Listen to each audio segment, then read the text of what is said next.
सर्वांचंच आणि त्याच्याचबरोबर आमचे आदरणीय लोढा साहेब, आदरणीय चंद्रकांत दादा पाटील साहेब आणि इतर सर्वच मंत्री महोदयांचं, उदय सामंत साहेब, सर्वच मंत्री महोदयांचं मोठं योगदान राहिलेलं आहे. आणि त्याच्यामुळे हा मेळावा पुण्यामध्ये यशस्वी होत असताना मला एकच सांगायचं आहे की जे लोक बेडन न्यूटनबर्गला ज्यांनी नोंदणी केली आहे त्याच्यामध्ये सुद्धा सर्वाधिक नोंदणी ही पुण्यातून झालेलं आहे आणि त्याच्यामुळे पुणे हे विद्येचं माहेरघर आहे हे पुन्हा एकदा सिद्ध झालेलं आहे. राजकीय प्रश्न आहे. अजितदादांच्या बद्दल बरीचशी वक्तव्य जे आहेत ते सध्या मंत्री तानाजी सावंत यांनी केली. त्याचबरोबर भाजपचे गणेश शाखे असं म्हणलं की अजित पवारांबरोबर आम्हाला युती करावी लागली, हे आमचं दुर्दैव आहे.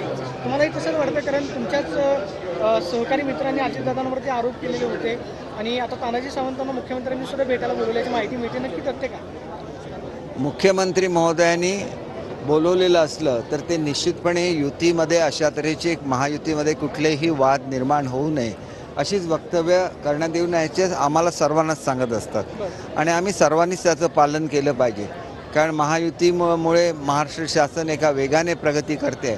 ती प्रगती आपल्याला टिकवायची आहे. आता आपण इथं रोजगार केवढ्या मोठ्या प्रमाणात मिळतो हे बघितलेलं आहे.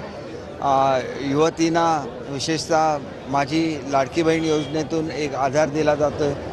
शेतकऱ्यांना आधार दिला जातो आहे. त्यांच्या वीज बिल त्या ठिकाणी रद्द करण्यात आलेलं आहे आणि अशा अनेक योजना आहेत. विशेषतः शेतकऱ्यांना जी 1 रुपयाची विम्याची सवलत मिळाली आहे. यावर्षी जवळजवळ 9,000 कोटी रुपये यापूर्वीच प्राप्त झालेले आहेत आणि एकंदर 45,000 कोटी रुपये या सरकारने शेतकऱ्यांच्या विविध योजनांवर खर्च केलेले आहेत आणि त्याच्यामुळे मला असं वाटतं की ह्या सगळ्या योजनांबरोबरच अत्यंत महत्त्वाचं म्हणजे शेतीला पाणी उपलब्ध करून देणं.